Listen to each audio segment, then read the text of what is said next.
And one thing that I have been thinking about, and I've been really contemplating this, is I don't really trust any side anymore. I don't. I do not trust any side anymore. For years, I was trying to find a movement, a glimmer of hope. And this ties into my response to First Name, Last Name here. Because First Name, Last Name made a good point. He said that I used to be very positive. I used to talk about like the righteous fight against evil, but now it's all negative and depressing. That is an accurate observation. I was, and I have been for a long time, looking for a glimmer of hope somewhere. I tried to find it in the Roman Catholic Church.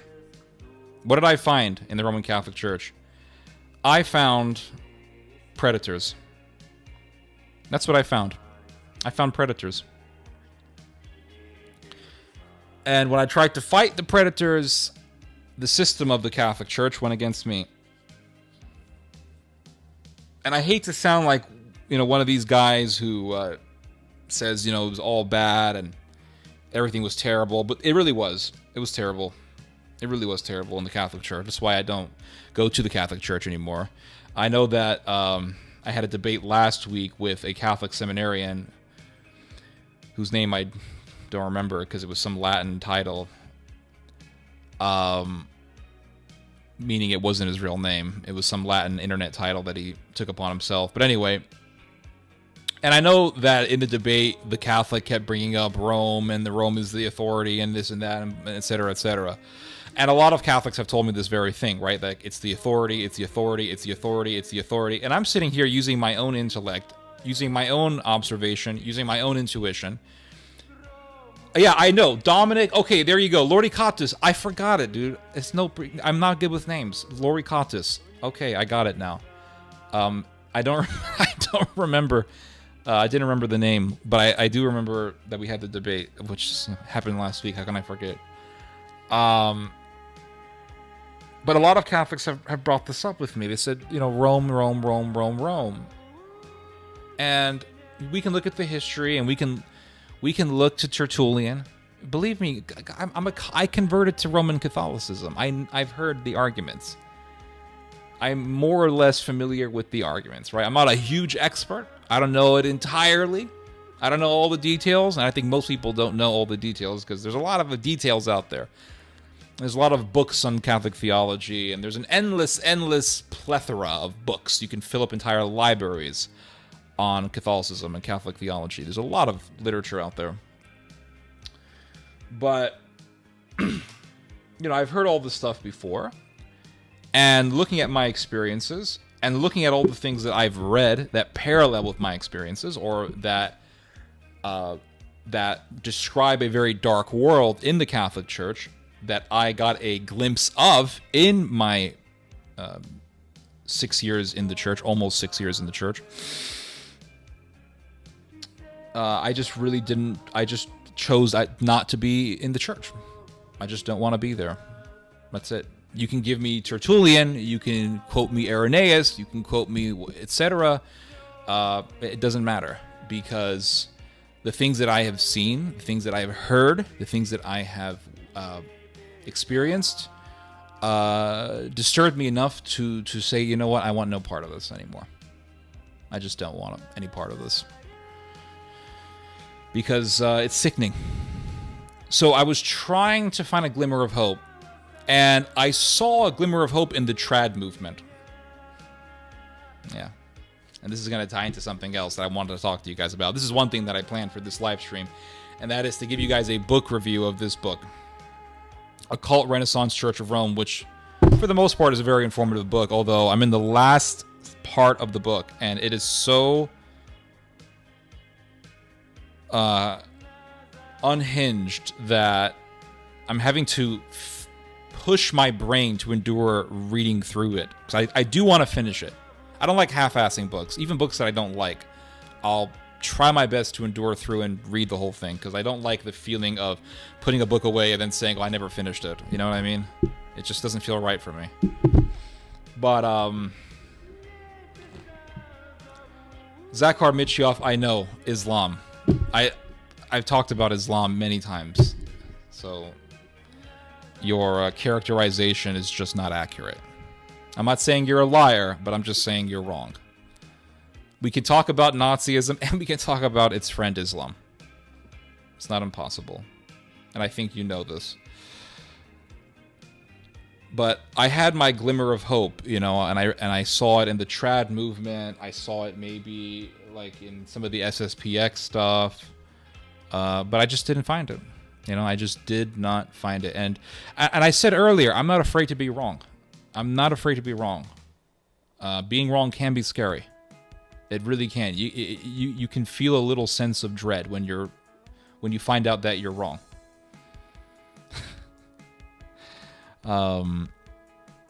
But we should try our best not to be afraid to be wrong, right? Because when you're afraid to be wrong, then you're afraid of putting yourself in the stress of debate. You're afraid of being cross-examined. You're afraid of being wrong.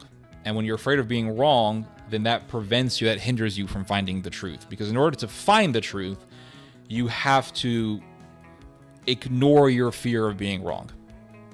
You know what? I am afraid of being wrong, but I just try my best to ignore it. I'll put it that way. I shouldn't say I'm not afraid. So we have to put away our fear of being wrong.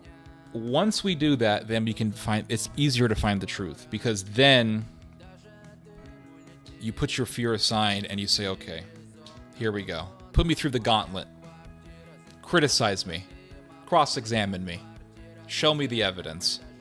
Show me the evidence. And then once you go through that, as uncomfortable as that can be, then in a way it's a feeling, it's actually liberating, because you liberate yourself from the fear of being wrong. Fear is control. When you're afraid, you're under control. You're under the control of the people that you're afraid of. You're also under the control of, yourself. You have ultimately imprisoned yourself, because you don't allow yourself to really go out there, in the field of the battle of debate and contention. And once you say, okay, to hell with the fear, let's just do it, let's go, then it's a liberating feeling, to be honest with you. That's why when that guy earlier came on, he's like, you're wrong about Gaza. People have rights to defend themselves. Okay, let's debate. Oh, can you wait 2 hours? No, I'm not waiting 2 hours. Because by then we're going to be drinking and having fun. And I don't want your cringiness to ruin it. Anyway.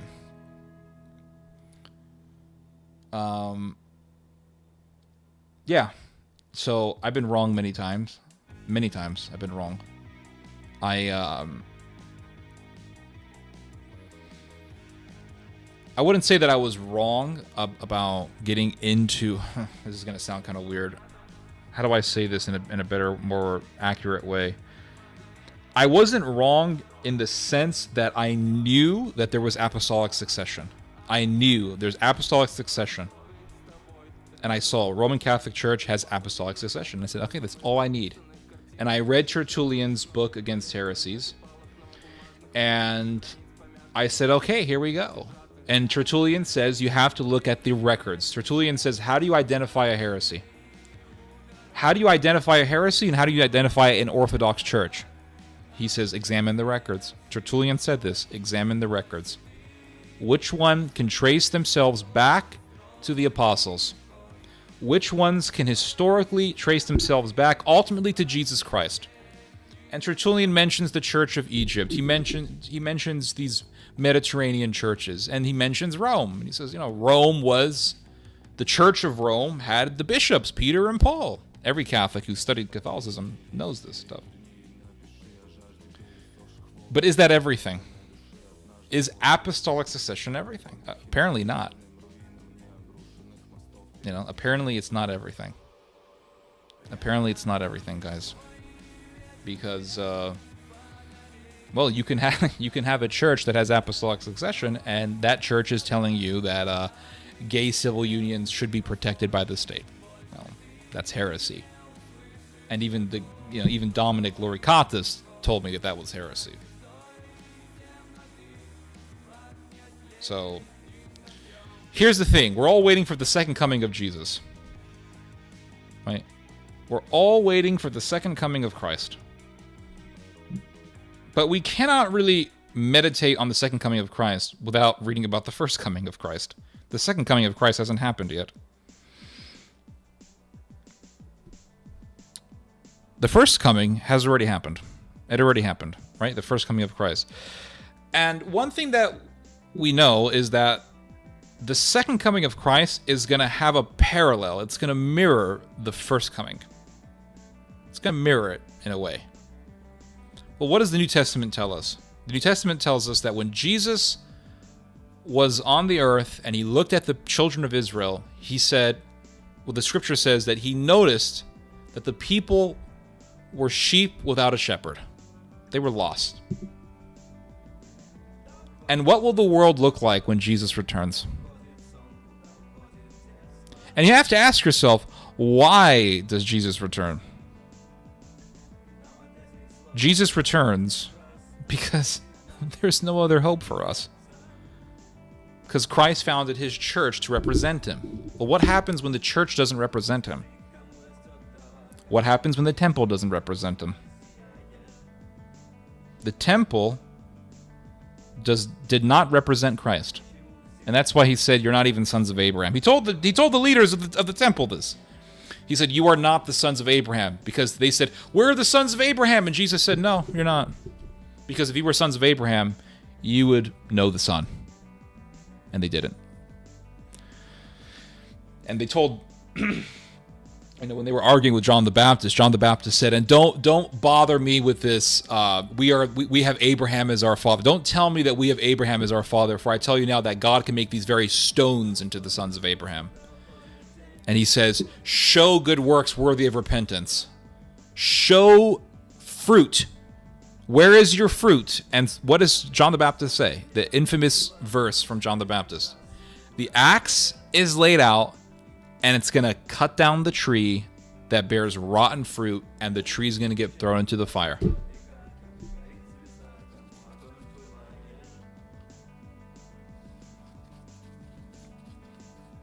What fruit is the church producing? Roman Catholic Church, what is it producing? Last night, I haven't gotten any sleep. I haven't slept. Because last night I was reading about some of the history of the councils, specifically the Second Ecumenical Council, but I also took some time to read about the sex abuse scandal in the Vatican, the sex abuse scandal in the Catholic Church. And it's heartbreaking. I mean, it is heartbreaking, guys. Let me show you guys an example of what I mean here. Wikipedia, if you want to really dig deep into a topic, it's never really a bad idea to read the Wikipedia article on that topic, because Wikipedia gets pretty in-depth into things. And Wikipedia can give you a really good idea about a particular subject. And the great thing about Wikipedia is that it provides links for a lot of the things that it says about a particular topic. Yeah, it really does.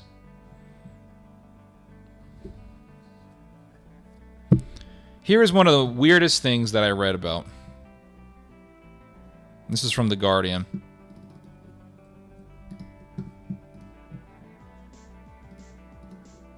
And this tells you about Papa Francisco. Here we go. Pope Francis accuses Chilean church sex abuse victims of slander. Now, this happened back in 2018. This isn't the 1990s. This is not the 1980s. This isn't the 1970s. This is in 2018. Pope Francis saying, the slander against this bishop, because there are a lot of people in Chile who have said that a particular bishop covered up for a pedophile. And Francis says, oh no, I don't believe it. I don't believe it. Really? Okay. Pope Francis, so I took some notes here.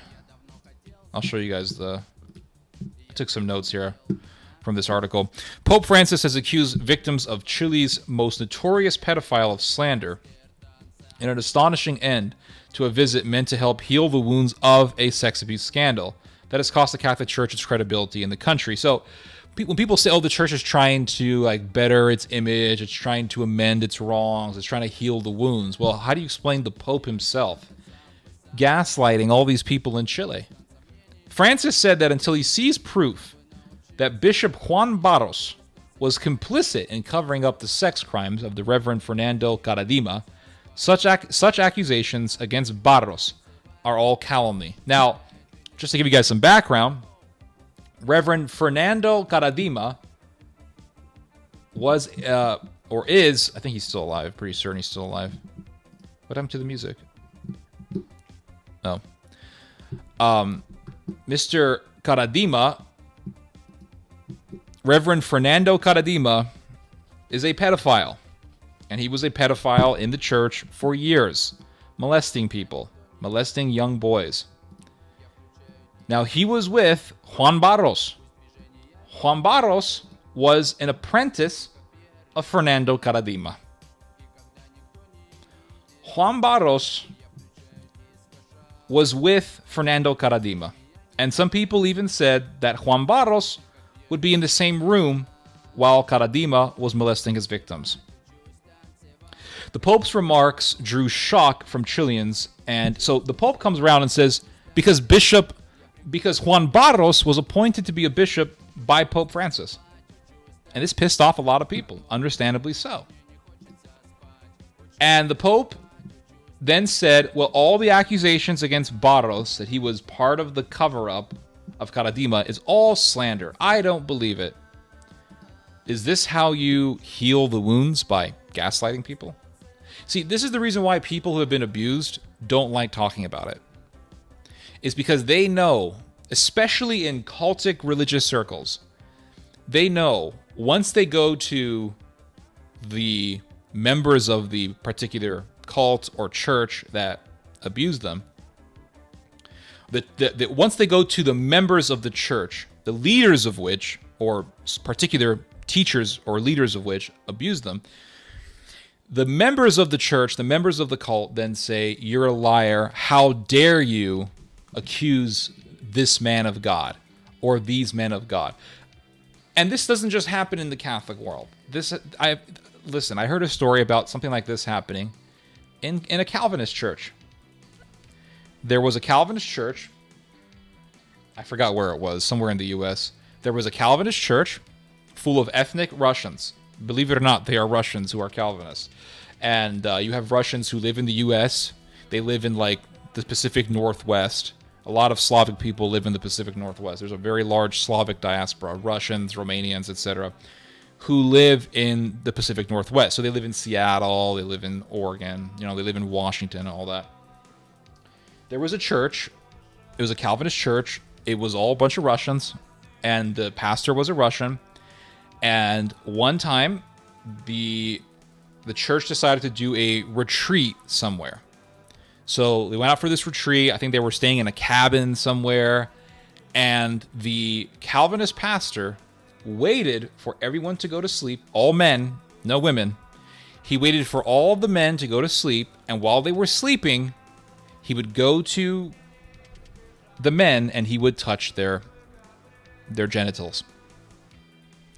There was one guy who was up, and the pastor didn't know that this guy was up. And the guy witnessed him molesting these men while they were asleep. And the pastor was like, oh my gosh, I've been spotted. And this guy who witnessed this crime, he told the people in the church, this pastor is a molester. He did the right thing. This man's own family, this is a very sad story. This man's own family went against him and said, how dare you slander a man of God? And he was gaslit by his own family, which is pretty tragic. Not only this, it got worse. Eventually, the pastor was arrested. This is a story that I heard from someone that was in this church, a former member of this particular church. I don't remember the name of the church. But this pastor was eventually arrested, and he was put in prison as a sex offender. So all the people who accused the witness of being a liar and of being calumnious and slanderous, it turned out the witness was correct, and his accusers were the ones committing calumny. They were the ones who were bearing false witness by accusing the man of lying. But even though the guy was put in prison, his family still went against him. And they said, "How dare you? You went against the man of God." It got worse for this man. And this is when things really got tragic. Not only did his own family go against him, but it got worse. He eventually got a brain tumor. And it was very fatal. And he was going to die. And the doctor told him, "You have a very short time to live." This is a very, very sad story, guys. A very sad story. It's hard. It's actually hard for me to recount it, to be honest with you. And his mother, his own mother, went to him while he was dying and said, "This is what you get for falsely accusing a man of God." His own mother told him this before he died.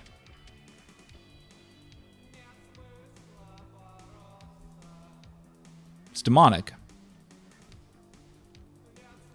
It's absolutely demonic. And he died.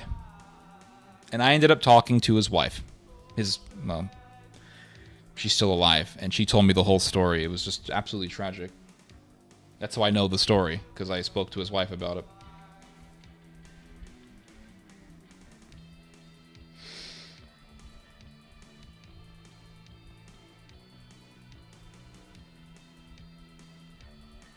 So this is why a lot of people who are victims of abuse or people who have witnessed abuse, they stay silent, because they know if I think Mel Gibson said this, what's the number one fear that humans have, right? I think they did a study or something.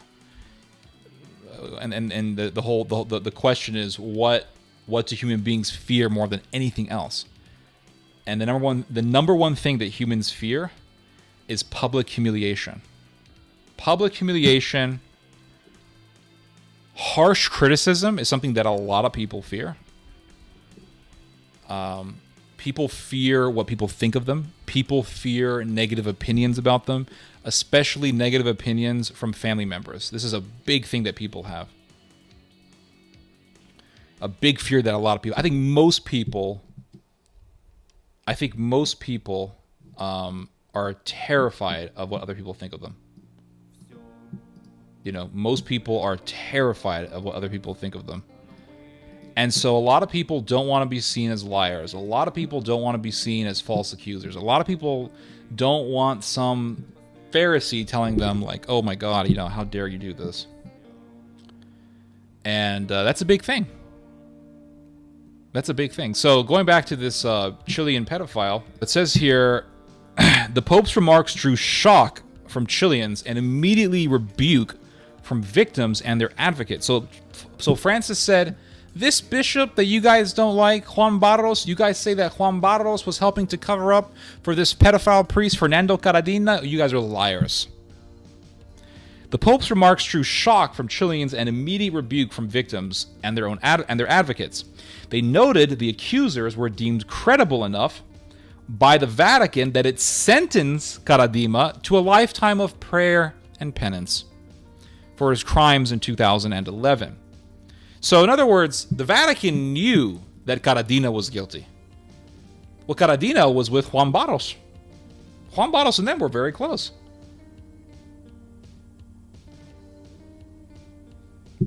So Juan Barros needs to be investigated. But Francis doesn't like this.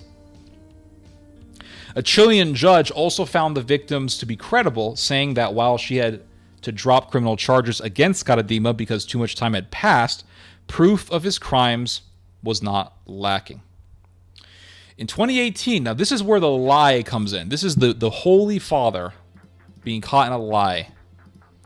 In 2018, Pope Francis said that no victims have come forth. And this is what Francis said in 2018, quote, "You, in all goodwill, tell me that there are victims, but I haven't seen any because they haven't come forward." This was a lie. So here's Papa Francis, the guy who loves to defend murderers. He says, you cannot kill people. You cannot do the death penalties, contrary to the gospel. We have to protect human dignity. We have to protect human dignity.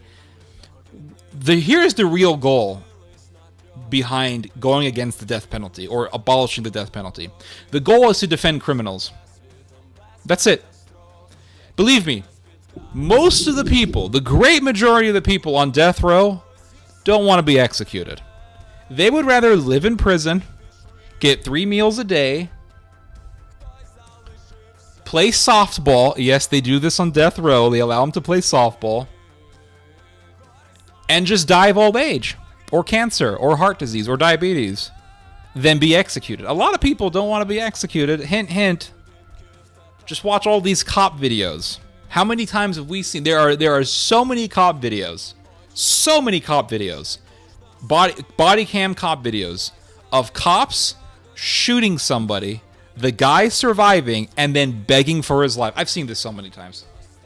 And I've watched a lot of cop shooting videos. It's expected. When a cop shoots somebody, let's say he shoots him in the leg, doesn't kill him, but he gives him like, not a kill shot, but it's like a warning. As if to say, the next bullet is going to kill you. The guy falls to the floor and screams, "I don't want to die, I don't want to die, I don't want to die." They don't want to die. These people don't want to die. They didn't mind taking the life of innocent people. They took away the right to life from those people. But they don't want someone else to take away the right to life from them. So they don't want someone else, they don't want the state to take away from them their right to life. Well, let me show you guys a quote from the old Vatican. Here's a quote from the Catechism of Trent. "The power of life and death is permitted to certain civil magistrates, because theirs is the responsibility under law to punish the guilty and protect the innocent. Far from being guilty of breaking this commandment, 'Thou shalt not kill,' such an execution of justice is precisely an act of obedience to it." So it is obedience to justice for the state to enact capital punishment on egregious criminals. "For the purpose of the law is to protect and foster human life. This purpose is fulfilled when the legitimate authority of the state is exercised by taking the guilty lives of those who have taken innocent lives." This is what the Catholic Church teaches in the Catechism of Trent. And I like that last line. The authority of the state is exercised by taking the guilty life away from those who have taken away innocent life. When you have murdered, you have forfeited your right to life. You forfeited it. But the Vatican today, the Catholic Church, Pope Francis, sorry, he's not coping. The only people who are coping are Roman Catholics. But the Pope of Rome has stated that that's inadmissible. Not only is it inadmissible, but the Catholic Church now teaches, because of Francis, in the Catechism. So it is ordinary magisterium. It is official doctrine in the Catholic Church that the death penalty goes contrary to the gospel. That's what the Pope teaches, that the death penalty goes contrary to the gospel.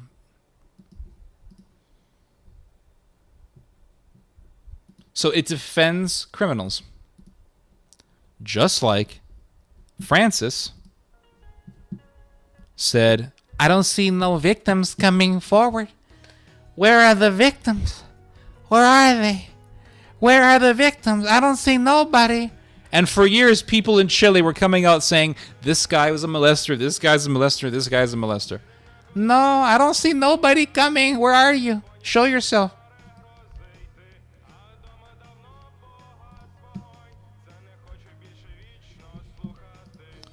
And when the Pope said this in 2018, this was obviously a lie. This is a quote from NC Online, which is a Catholic publication. Pope Francis received a victim's letter in 2015 that graphically detailed how a priest sexually abused him and how other Chilean clergy ignored it. So the Vatican received a letter in 2015 from a guy saying that he was abused by this priest. And Francis comes out and says, I don't see nobody coming forward. Where are they? I don't see nobody. The letter's author and members of Francis's own sex abuse commission have told the Associated Press. The fact that Francis received the 8-page letter obtained by the AP challenges his insistence that he has zero tolerance for sex abuse and cover-ups. It also calls into question his stated empathy with abuse survivors, compounding the most serious crisis of his 5-year papacy.